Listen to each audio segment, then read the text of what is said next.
So if you look dead on, right? Look how crooked my fucking nose is. I just noticed it.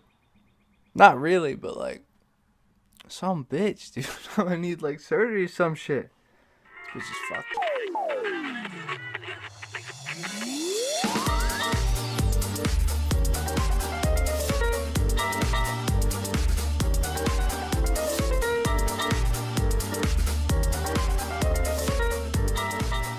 Okay, so today we're back with another installment of Comment of the Day. Today's comment is by R underscore top pop 3. I guess there's only two P's there. I don't think that was that long. Coffee shop job. Laugh my ass off. Basement dwelling game player. I'm thinking YouTube is going to be your biggest accomplishment in life right after tossing one off 3 times a day to incest porn. There's a couple things I would like to correct here. Basement dwelling. There's light right here. I'm clearly on the top floor.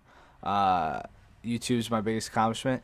No, finding incest porn was. And 3 times a day, come on. We doing it 6.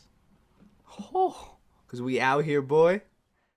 Alright, guys, all joking aside, I have a pretty serious tip video for you guys.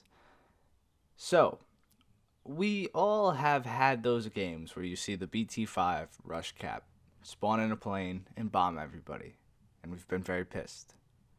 But what if that strategy is actually viable in a certain situation? So last night, Baron and I, my good friend, were playing the Centurion Mark 1. Now, I don't know about you guys, but that thing gets up tiered a lot, at least from what I experienced last night. And I kind of got sick of using the stock tank in an up tier. And I know some of you might think, well, why don't you just upgrade it like you usually do? Well, I wanted to make a stock grind video on certain tanks. You know, I did one for the M47 off stream, but I figured I'd do one for the Cent Mark 1 in recording. We could talk about my experience after. I couldn't really get a good gameplay with it because of the up tiers, and the stock tank can't handle an up tier.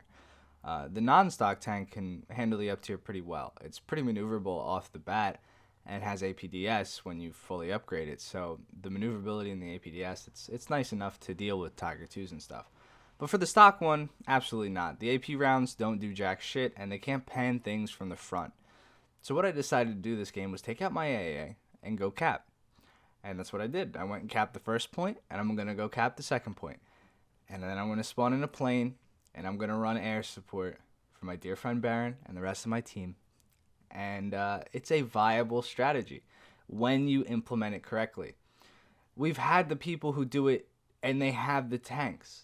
You know, they have tanks at that tier, but they use a BT5 just to be that dickhead. And I don't think that's allowed.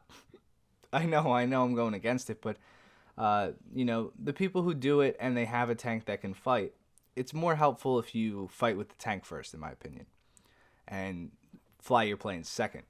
But if you're down tiered and you have a good lineup, like I did this match, this is a very viable option. And this kind of goes back on the whole lineup talk that we've had. If I didn't have planes for Britain, I wouldn't have been able to do this. If I didn't have upgraded planes for Britain, I wouldn't have been able to do this. If I didn't have a fully fledged out lineup with an AA, a tank, and a plane that can do anything, I wouldn't have been able to do this. So make sure you guys check your lineups. And this is what will help you when you get up tier. Now, maybe I'm giving false information in this game. Maybe some people aren't going to like the fact that I'm telling you to go cap, J out, and spawn in a plane. But dealing with the up tier, it's tough. You know, you can't play in the tank as effective as you'd like to. So this is going to help you be more effective. And then, when you spawn back in your tank later after you get shot down or you don't do too much in the plane, you can play your support role like you should. And that's what you need to do when you're down tiered anyway. You need to play the support role. You're never going to be the first in because it's just you're not capable of doing it. There are very, very few tanks I can think of in game that can do that role up tiered. I guess the RU-251 we can make a case for, but the RU-251 isn't a frontline tank regardless. So I wouldn't be going and pushing in like a boss with the RU-251 in any tier, let alone top tier. So that's the whole point of this. If you're in a heavy tank, the heavy tank's armor are usually obsolete when they're up tiered. If you're in a medium tank, you're usually not as fast or not as well equipped to deal with heavy tanks at that tier. And and if you're in like a light tank like that, I mean, you might have the gun or the penetration, but you shouldn't be playing the frontline tank anyway.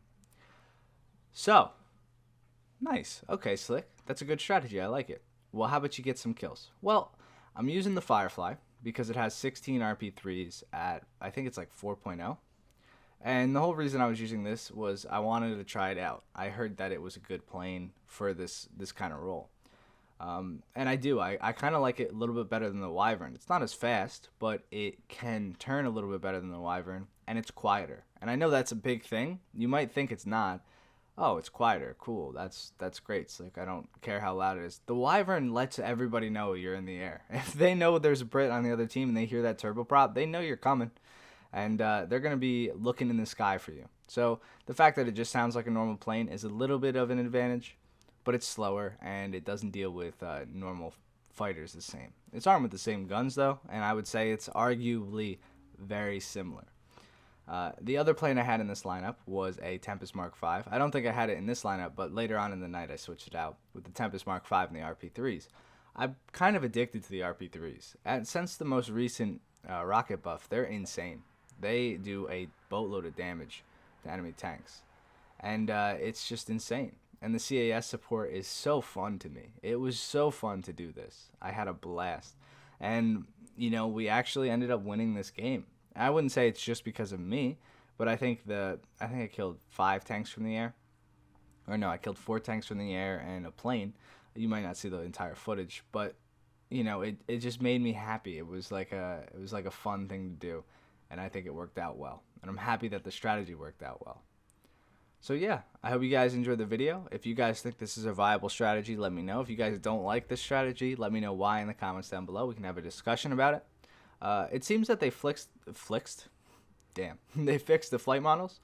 And if you don't know what I'm talking about, then I mean, don't really listen to this. But if you do know what I'm talking about, where the jittery flight models were a thing, they fixed that. They seem to fix it.